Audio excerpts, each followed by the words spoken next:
নমস্কার, আমাদের YouTube channel গাল ভরা গপ্পে আপনাদের স্বাগত। বাংলা সাহিত্যের বিভিন্ন সময় সাহিত্যিকদের রচনা দিয়ে সাজানো আমাদের এই চ্যানেল। আজ আমাদের নিবেদন লেখক বিভূতিভূষণ বন্দ্যোপাধ্যায়ের লেখা গল্প উন্নতি। শুনতে থাকুন গল্পটি। কেমন লাগলো জানাবেন কমেন্ট করে।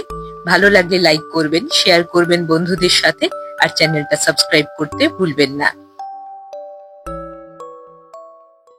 গোকুলের অবস্থা যে কত শোচনীয় তা গ্রামের কেউ জানতো না।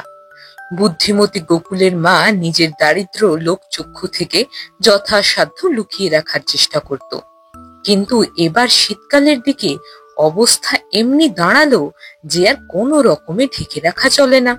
গোকুলের মা একদিন সন্ধেবেলা ছেলেকে বললে, সত্যি গোকুল, তুই বসে বসে আর কতদিন সংসারটা মাটি করবি? একটা কিছু দেখ এবার।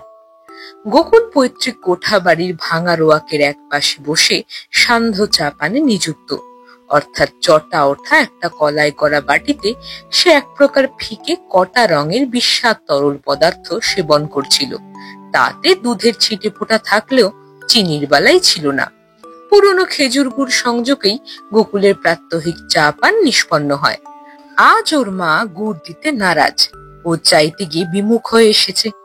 মায়ের কথার মধ্যে যুক্তির অভাব ছিল না। বাড়িতে ঠাকুর পুজো আছে, দশমী দ্বাদশী আছে, এক ভাঁড় খেজুর গুড় এসে সিকি ভারে ঠেকেছে।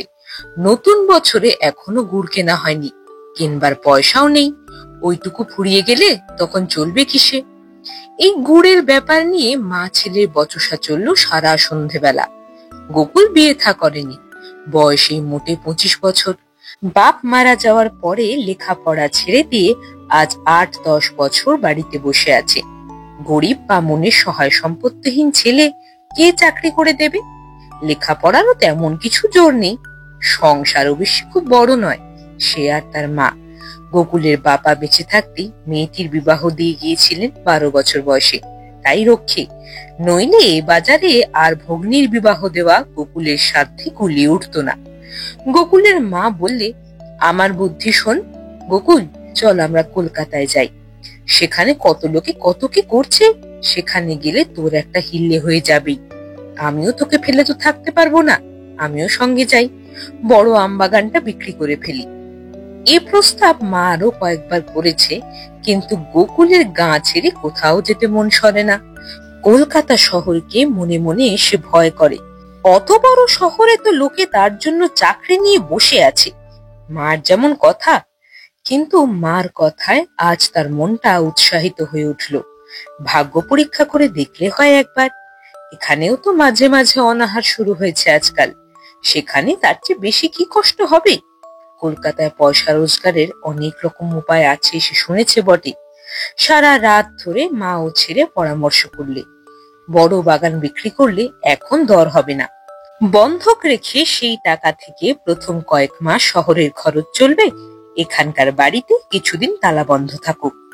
অবশেষে কলকাতায় যাওয়াই ধার্য হলো। যদুহরি কুণ্ডু স্থানীয় বাজারের বড় কাপড়ের মহাজন। বাগানখানা 50টি মাত্র টাকায় তার কাছে বন্ধক রাখা হলো এবং নির্দিষ্ট দিনে মায়ের ছেলে কলকাতায় রওনা হলো। চিতপুর শোভা বাজারে শঙ্কর মিত্র লেনে ওদের গ্রামের এক নাপিত থাকতো। বাক্স হাতে ঝুলিয়ে জাত ব্যবসা করে সে 30-40 টাকা রোজগার করত মাসে। গোকুল খুঁজে খুঁজে তার বাসা বার করলে। একখানা ছোট খোলার ঘর, তাতে সে একা থাকে। নিকটবর্তী হোটেলে একবেলা ডাল ভাত খায়, একবেলা মুড়ি খেয়ে কাটায়। এই তার অবস্থা। গ্রামের ব্রাহ্মণ কন্যা তার খোলার ঘরের অতিথি। বঙ্কু পরমাণিক শশব্যস্ত হয়ে উঠল। রান্নার হাঁড়ি কুড়ি কিনে নিয়ে এলো, আর নিয়ে এলো চাল ডাল তরকারি। খোলার ঘরের একখানা ছোট্ট পটচালার নিচে আপাতত রান্নার ব্যবস্থা করা হলো। বঙ্কু বললে, মা ঠাকুরুন রোজ রোজ মরি উড়ে বামুনের রান্না খেয়ে। আজ আমার সৌভাগ্যে যে আপনারা এছেন। মা ঠাকুরুনের হাতে 2টি প্রসাদ খেয়ে আজ বাঁচবো। গোকুল আর তার মা বঙ্কু পরমাণিকের সেই খোলার বাসার পাশেই আর একখানা ছোট খোলার ঘর নিলে। মাসে মাত্র 3টি টাকা ভাড়া। গোকুলের মা এখানে এসে অকুল সমুদ্রে পড়ে গিয়েছে। একমাত্র ভরসা বঙ্কু পরমাণিক, যে কলকাতার রাস্তাঘাট চেনে। সে যদি কিছু কিনারা করতে পারে, প্রতিদিন দুপুরে আর সন্ধ্যাবেলা নিকটেই কোথা থেকে শাঁখ, ঘন্টা, কাঁসরের আওয়াজ আসে। একদিন গোকুলের মা জিজ্ঞেস করলে, হ্যাঁ বঙ্কু, এখানে কি কোথাও ঠাকুর বাড়ি আছে নাকি? বঙ্কু বললে, হ্যাঁ মা ঠাকুরুন, পাশেই মিত্তির বাড়ি, ওরা মস্ত বড় লোক, ওদেরই তো ঠাকুর বাড়ি রয়েছে বাড়িতেই। এই রাসের সময় খুব ধুমধাম হবে, আপনি যাবেন না দেখতে? সবাই যাবে, খুব ভালো বন্দোবস্ত। রাসের দিন পাড়ার আরো 5 জন মেয়ের সঙ্গে গোকুলের মা মিত্তির বাড়ির ঠাকুর দেখতে গেল। প্রকাণ্ড শ্বেত পাথরের বাঁধানো মেঝের ওপর ছকছকে রূপোর বাসনে ভোগ, রূপোর ঘণ্টা, কড়িকাঠ থেকে বড় বড় কাঁচের পলকওয়ালা ঝাড়ে ইলেকট্রিক আলো জ্বলছে, ধূপধুনোর গন্ধ বেরিয়ে আমোদ করছে, আর নানা রকম ফুলের কি চমৎকার গন্ধ। গোকুলের মা এমন ঠাকুর বাড়ি, এমন জাঁকজমক কখনো দেখেনি জীবনে। বাড়ির কর্ত্রী ঠাকুরুন ঠাকুরের এক পাশে বসেছিলেন। লোকে চিনিয়ে দিলে, 80 বছর হয়েছে, এখনো কি ধপধপে গায়ের রং। আরতি ও কীর্তনাদি শেষ হয়ে যাবার পরে প্রসাদ বিতরণ ও ব্রাহ্মণ ভোজন। গোকুলের মা বড় থালার এক থালা খাবার নিয়ে বাড়ি এলো।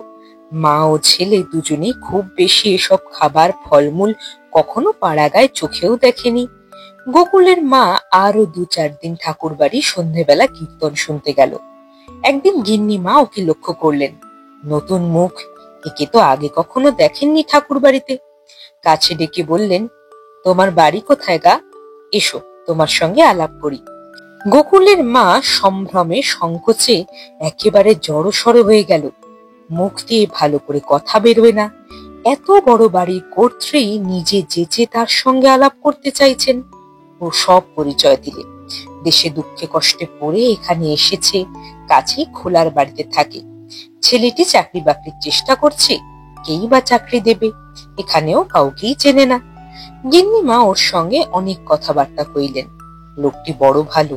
বললেন, আমাদের ঠাকুর বাড়িতে রাত্রিরের ভোগ ব্রাহ্মণ বাড়ি দেওয়ার নিয়ম আছে, তুমি বাছা রোজ এসে আরতির পর ভোগ নিয়ে যেও, আমার বলা রইল। কত অনাহত লোক এসে খেয়ে যায়, তুমি আর তোমার ছেলে খেলে আমি খুশি হব। সেদিন থেকে গোকুলের মায়ের কপালে যা ঘটতে লাগলো, সে স্বপ্নেও তেমন সৌভাগ্য কখনো কল্পনা করেনি। মস্ত বড় এক থালা লুচি, তরকারি, মিষ্টি, ফলমূল গোকুলের মায়ের বাড়ি নিয়ে যাওয়াই কষ্ট। কে কত খায়? বঙ্কু নাপিত পর্যন্ত লুচি খেয়ে আর পারে না। রোজ রাত্রে লুচি, রোজ রাত্রে এক রাশ ফলমূল, বাদাম, পেস্তা, ছানা, মিষ্টি, বড় লোকের প্রতিষ্ঠিত বিগ্রহের নৈশভোগের যা কিছু উপকরণ সকল ওদের বাড়িতে। মাঘ মাসের দিকে ঠাকুর বাড়ির পুরাতন টহলদার মারা গেল। গিন্নিমা গোকুলের মাকে সে কাজে নিযুক্ত করলেন। মাইনে পাবে 7 টাকা, দুবেলা ভোগের প্রসাদ পাবে। সকালের ভোগটা খুব জমকালো, উপকরণও বেশি, কিন্তু 4 জন ব্রাহ্মণের মধ্যে সে ভোগটা বিলি করে দেওয়ার প্রথা অনেক দিন থেকে প্রচলিত। গোকুলের মায়ের সুপারিশে গোকুল সেই 4 জন নিমন্ত্রিত ব্রাহ্মণের অন্যতম হয়ে দাঁড়ালো। এছাড়া পুজো পার্বণে, বড় বড় উৎসব উপলক্ষে কাপড় চোপড়ও পাওয়া যায়, ভোজন দক্ষিণা প্রণামী থেকে ওঠে। গিন্নিমা গোকুলের মাকে বড় অনুকম্পার চোখে দেখতে আরম্ভ করেছেন, এতে অন্যান্য ঝি চাকরের চোখ টাটায়। একদিন গিন্নিমা বললেন, হ্যাঁ বাছা, তোমার ছেলে লেখাপড়া জানে কদ্দূর? গোকুলের মা ভালো জবাব দিতে পারলে না। লেখাপড়া সম্বন্ধে তার খুব স্পষ্ট ধারণা নেই। গিন্নিমা বললেন, ওকে নিচে ম্যানেজারের কাছে একদিন দেখা করতে বলো, যদি মুহুরি টুহুরির কাজ করতে পারে তবে আমি আমার ছেলেকে বলে দেব এখন। গিন্নিমার সুপারিশে গোকুল 15 টাকা মাইনের একটা চাকরি পেয়ে গেল। ওর বাংলা হাতের লেখা খুব ভালো, গ্রামে ওর হাতের লেখার খ্যাতি ছিল। গোকুলের ইচ্ছা খোলার বাড়িটা বদলায়। মা ওর কিন্তু আপত্তি করলেন, বললেন, বাবা, এই খোলার বাড়ি লক্ষ্মী, এ ছেড়ে কোথাও যাব না, এ থেকে আরো উন্নতি হবে, দেখিস তুই। হলো তাই। গোকুল পরের বৎসরই বিল সরকারের পদে উপনীত হলো। এই কাজে উপরি রোজগার খুব। দেনাদারেরা কিছু কিছু ঘুষ দিয়ে নিজেদের বিলের ওয়াদা দেরিতে ফেরাতো।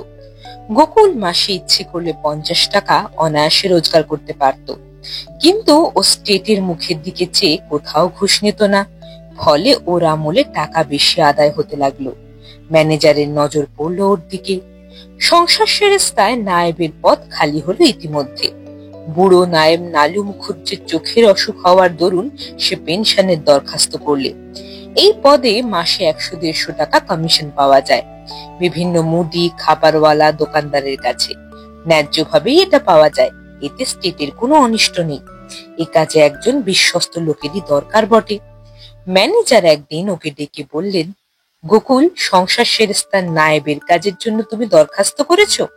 ও বললে, আগে হ্যাঁ বাবু। ও দিয়েছিল কপাল ঠুকে একখানা দরখাস্ত করে, সেরেস্তার অনেকেই তো করেছে। ম্যানেজার বললেন, তুমি কি পারবে? বড্ড হুঁশিয়ারির কাজ, আর বড় খাটুনি। গোকুল সাহস করে বললে, খাটুনির ভয় করিনে হুজুর, আর হুঁশিয়ারির কথা বলছেন? আপনি তো বিল আদায়ের কাজেও দেখেছেন আমায়। আচ্ছা, তুমি 500 টাকার একটা হ্যান্ড নোট লিখে দাও স্টেটের নামে। ও কাজে 500 টাকা ডিপোজিট দিতে হবে তোমায়। তোমার মাইনে থেকে আমরা মাসে মাসে 10 টাকা করে কেটে নেব হ্যান্ড নোটের দেনার দরুন। তোমাকে আমি ও পোস্ট দিলাম, মন দিয়ে কাজ করো। গোকুল চোখে ঝাপসা দেখল। ব্যাপার কি? সে স্বপ্ন দেখছে না তো? 25 টাকা মাইনের বিল সরকারি থেকে সে 60 টাকা মাইনে সংসার সেরেস্তা নায়েবের পদে ঠেলে উঠল এই 1 বছরের মধ্যে। যে পদের উপরি কমিশনের আয় গড়ে মাসে 150 টাকার কম নয়। কিন্তু সত্যি তার পরদিন তাকে ডেকে ম্যানেজার একখানা 500 টাকার হ্যান্ড নোট লিখিয়ে নিয়ে ওকে গিয়ে সংসার সেরেস্তার গদিতে বসতে আদেশ দিলেন। সেদিন গোকুলের মা ঘটা করে সত্যনারায়ণের সিন্নি দিয়ে পাড়ার লোকেদের নিমন্ত্রণ করে খাওয়ালে।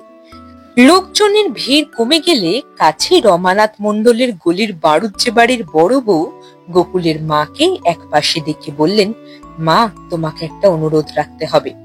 আমার মেয়ে রমাকে তো তুমি দেখেছো মিত্তির বাড়িতে ঠাকুর ঘরে, তাকে তোমায় নিতে হবে। গোকুলের মা ভাবলে সে ভুল শুনছে। বাড়ুজ্জেদের অবস্থা বেশ ভালোই, মেয়েটিও সুন্দরী। কিছুদিন আগেও স্কুলের বাসে তাকে উঠে স্কুলে যেতে দেখা গিয়েছে, দিব্যি পুতুলটির মতো সেজেগুজে।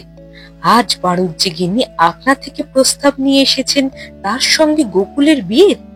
সেই মোমের পুতুলের মতো সুশ্রী মেয়েটিকে পুত্রবধূ করার স্বপ্ন তো দেখতেও তার সাহস হয় না।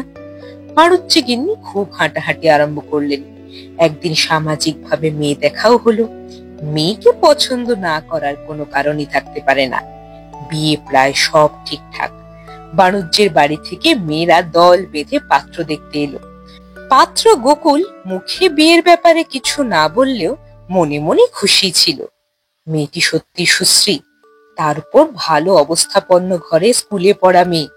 পাড়া গায়ে গরিব ঘরের ছেলে গোকুলের পক্ষে স্বপ্নের অতীত ওখানে বিয়ে হওয়া। গোকুল মাকে বললে, ঠিকুচিখানা তো মা এখানে নেই। বাড়ির বড় কাঁঠাল কাঠির সিন্দুকটাতে জমি জমার কাগজপত্রের সঙ্গে এক বান্ডিলে বাঁধা আছে। আমি সেটা এই শনিবার গিয়ে রবিবার নিয়ে আসি।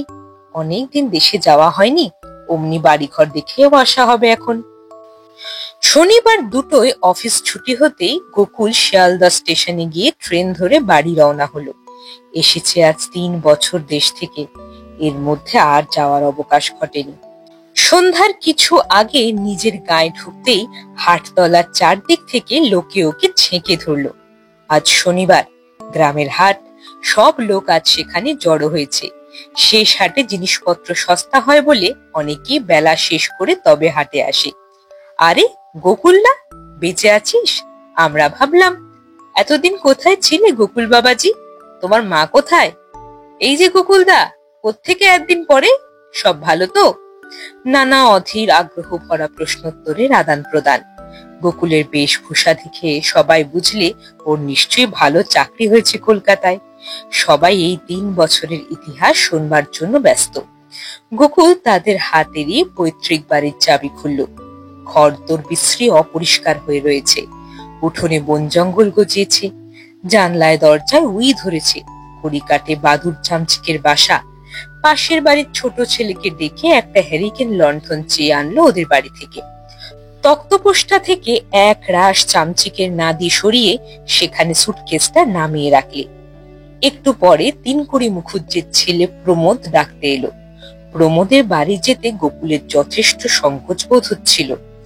এরই বোন বিনার সঙ্গে গোকুলের একবার বিয়ের প্রস্তাব হয়েছিল বছর 3 আগে। যে বছর ওরা কলকাতা চলে যায় সে বছর। গোকুল বলেছিল চাকরি না পেয়ে সে বিয়ে করবে না। বিনার বয়স এখন হয়েছে 16-17, এখনো তার বিয়ে হয়নি। এ কথা গোকুল জানে। বিনাকে ছেলেবেলায় সে সঙ্গে করে নিয়ে কত বেরিয়েছে, কুল পেরে দিয়েছে, কত শাসন করেছে, পাঠশালার পড়া বলে দিয়েছে। বাড়ি থেকে যাবার আগে বিনা প্রায় ওদের বাড়িতে আসতো যেত, ওর সঙ্গে গল্প করত। কেবল বিয়ের প্রস্তাবের পর তাকে আর বেশি দেখা যেত না। এতদিন পর দেশে এসে বিনাদের বাড়ি যাওয়া একটা কর্তব্য বটে, বিনার সঙ্গে দেখা করা উচিত। কিন্তু যদি বিনার মা পুরনো প্রস্তাবটি আবার পারেন, এখন তো চাকরি করছে, এখন কোনো ওজোর থাকবার তো কথা নয়। অথচ বিনাকে বিয়ে করবারও ইচ্ছে নেই। পাড়া গায়ের মেয়ে, না জানে লেখাপড়া, না জানে গান, না জানে ভালো করে কথা কইতে, অবস্থাও খারাপ ওর বাপের। রমাকে দেখবার পর ওর মনে হয়েছে এমন ধরনের মেয়েকে জীবন সঙ্গিনী রূপে লাভ করা একটা সৌভাগ্য, দেখবার মতো মেয়ে। তার মায়েরও আন্তরিক ইচ্ছা তার বিয়ে হয় রমার সঙ্গে। প্রমোদের মা যখন পরদিন সকালে কথাটা পারলেন, গোকুল তখন মায়ের কথাটাই বড় করে বললেন, তার কোনো হাত নেই। আচ্ছা, কলকাতায় গিয়ে মাকে জানাবে, পরে কি হয় পত্র লিখবে। বিনা বোধ হয় তখন জানলা ধরে নিঃশব্দে এসে দাঁড়িয়েছিল। ওর কথা শেষ হতেই চলে গেল। কেউ টের পায়নি কখন যে এসেছিল পাশের ঘরে, কিন্তু গোকুলের চোখ এড়ালো না। তারপর যখন ওদের বাড়ি থেকে বার হয়ে আসে, তখন বিনার সঙ্গে আবার দেখা হলো বাড়ির বাইরে গোয়ালের দরজায়। গরুর দড়ি হাতে বিনা ওদের ছোট্ট বাছুরটা পেয়ারা গাছের গুড়িতে বাঁধছে। পরনে আধ ময়লা শাড়ি, গাছা কত কাঁচের চুড়ি হাতে, শ্যামবর্ণ মেয়ে, দেখতে এমন কিছু নয়। ওকে দেখে বিনা লজ্জায় চোখ তুলে যেন ভালো করে চাইতেই পারলে না, কারণ তার আগেই বিনা শুনেছে মায়ের মুখে বিয়ের প্রস্তাবটা। গোকুল দেখলে যখন দেখা হয়ে পড়লো, তখন একটা কথাও না বলাটা ভালো দেখাবে না। বললে, বিনা ভালো আছিস? ওহ, বেশ লম্বা হয়ে পড়েছিস যে। বিনা সলজ্জ মুখে বলল, ভালো আছি। তুমি ভালো আছো গোকুলদা? হ্যাঁ, মন্দ নয়। জ্যাঠাইমার শরীর ভালো আছে? মায়ের শরীর মন্দ না, তবে বাতের ব্যথা মাঝে মাঝে। বিনা আর কিছু না বলে গোয়ালের মধ্যে ঢুকে গেল। বিকেলের ট্রেনে গোকুল কলকাতায় রওনা হলো। চমৎকার ছায়াচ্ছন্ন বিকেলটা। গাড়ির জানলার ধারে বসে বাইরের দিকে চেয়ে কেবলই বিনার কথা ওর মনে আসছে দেখে ও আশ্চর্য হলো। আজ সকালে বিনার সেই দিন ও মূর্তি, পরনে আধ ময়লা শাড়ি, হাতে গাছা কত কাঁচের চুড়ি। আরো দেখে আশ্চর্য হলো, ও ভাবছে বিনার কোথায় বিয়ে হবে, কার ঘরে পড়বে, অজপাড়া গায়ে এই বয়সে গোয়াল গরু ধান সেদ্ধ ভাত রাঁধতে জীবনটা কাটবে। যখন বাপের পয়সার জোর নেই, জীবনে কিছুই দেখবে না, শুনবেও না। তার চেয়ে যদি ওকে বিয়ে করে কলকাতায় নিয়ে যাওয়া যায়, থিয়েটার, বায়োস্কোপ, লোকজন, মাঝে মাঝে দোতলা বাসে করে কালীঘাট কি দক্ষিণেশ্বর, যা কখনো বিনা দেখেনি। কি খুশি যে হবে বিনা। রমা কলকাতার মেয়ে, কত কি দেখেছে শুনেছে, তাকে আর নতুন কি দেখাবেও। কিন্তু সহানুভূতি বা দুঃখ এক জিনিস, আর তা থেকে কাজের প্রেরণা পাওয়া সম্পূর্ণ অন্য। বিশেষত স্বার্থপর যৌবন চায় যা নাগালের বাইরে, তাকে হাতে আঁকড়ে ধরতে চায়। তার রূপ চায় উন্নতি, ছোট চায় বড়কে আয়ত্ত করার আত্মপ্রসাদ। গোকুল বিনার চিন্তা মন থেকে ঝেড়ে ফেলে একটা সিগারেট ধরালে।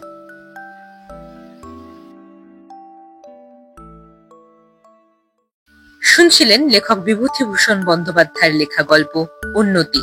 কেমন লাগলো গল্পটি জানাবেন কমেন্ট করে। ভালো লাগলে লাইক করবেন, শেয়ার করবেন বন্ধুদের সাথে, আর চ্যানেলটা সাবস্ক্রাইব করবার অনুরোধ রইল। তাহলে অপেক্ষা থাক পরবর্তী গল্পের জন্য।